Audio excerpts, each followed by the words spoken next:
Well, Skylines were built in Colombia as a transportation system. Originally, when you have this vertical city, you need some way to get product from one place to another.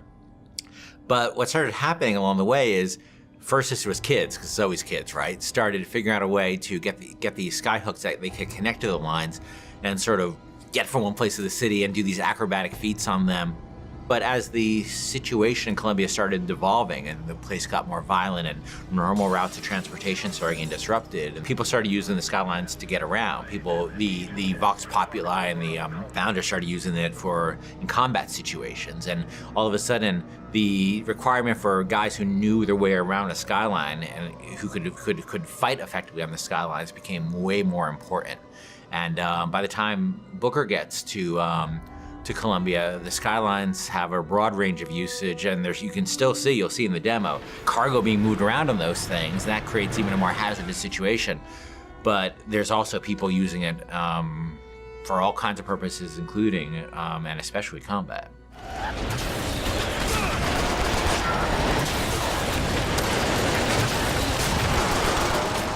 One of my big frustrations in working on BioShock 1 is we had the ocean, but it was really just a piece of art. We never really dealt with, what it was like to fight at the bottom of the ocean in any meaningful way.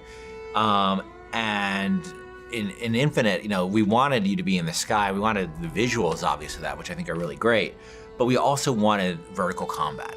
And we played around with lots of ideas for using flight and stuff like that for a while. But in the end of the day, to me, the experience of being on a plane versus the experience of being on a roller coaster is a very different experience.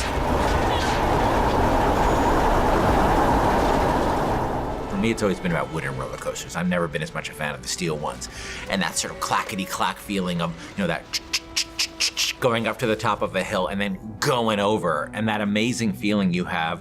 And I really want to put that in a game. I want to get that feeling in a game. And then, of course, being a video game, I want to enhance that with combat. I want to be on one of those old wooden roller coasters that's stacked upon another wooden roller coaster in this city and jumping from one to the other with weapons, with people shooting at me. I just wanted to get that feeling. And this isn't a monorail. This isn't a people mover. This is something that is incredibly vertical. It's incredibly open-ended.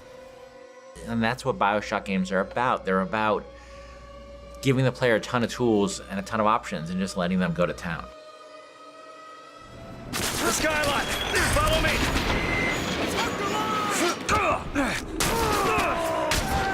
To tell you the truth, it took a long time to get it right, but I think we're really at the stage now where it feels just great. And it looks awesome and it feels awesome. And it's one of our biggest challenges on Infinite, and I think we're really getting there.